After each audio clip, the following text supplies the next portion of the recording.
रद्द नहीं करना चाहती, क्योंकि ये चाहते ही नहीं बुद्ध के विचार इस धरती पे फले फूले। अगर दुनिया इस भारत की तरफ आदर्श से देखते, सम्मान के साथ देखते हैं, क्योंकि भारत ने तथागत बुद्ध जैसा दूसरा बेटा ही निर्माण नहीं किया।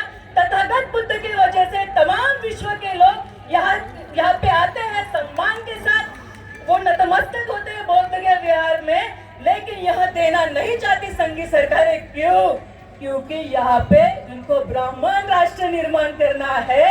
सावरकर, हेगड़ेवार, गोलवलकर के विचारों का राष्ट्र इनको निर्माण करने में ये अलग लगे हुए हैं। आरएसएस को 100 साल पूरे हो चुके हैं और इनका यह सपना है। लेकिन साथियों, हमें लड़ना होगा। हम यहाँ पे अपनी विरासत हम लोग लेके रहेंगे। यह बुद्ध, फूले, शाहू, डॉक्टर बाबा साहब अम्बेडकर, पेरियार जी का देश है और 1949 एक्ट हम रद्द तो करवाएंगे, क्योंकि यह लड़ाई आर्या पार की है। हम लड़ेंगे और जीतेंगे भी। हमें तो मरना वैसे ही है।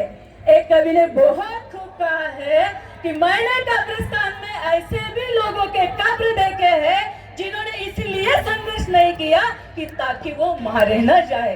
तो साथियों, मरना तो वैसे ही है, लेकिन हमारा इतिहास नष्ट न होना चाहिए। आज से हजारों जनरेशन तक हमारा इतिहास जाना चाहिए। इसलिए हमें पिटिशंस भी हजारों के तादाद में हमें सुप्रीम कोर्ट में पिटिशन भी फाइल करने होंगे, क्योंकि हिस्टोरिकल रिकॉर्ड्स हमारे तरफ से है और निश्चित स्वरूप में हम यह कानून लड़ाई भी जीतेंगे। Thank you. जय भीम।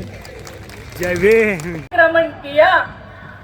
पहले से ही बफर जोन, यूनेस्को ने जो गाइडलाइन दिए उसमें बफर जोन का भी मेंशन किया।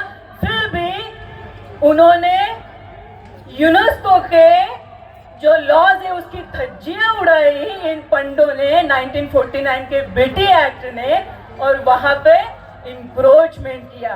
तो साथियों देखो, हम सेक्युलरिज्म को मानते हैं क्योंकि हम संविधान प्रिय लोग हैं, लेकिन आज से 75 साल तक हमें राइट टू रिलीजन का राइट है।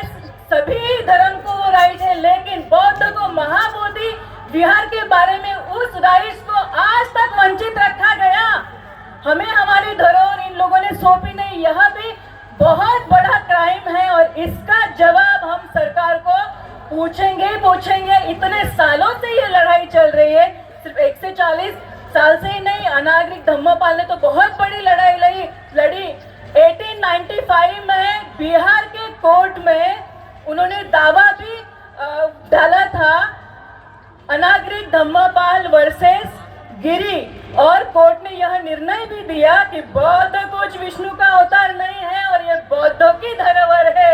ऐसा करके हमारे भी फेवर से यह निर्णय दिया गया। फिर भी आज तक हमें हमारी धरोहर, हमारी विरासत मिली क्यों नहीं?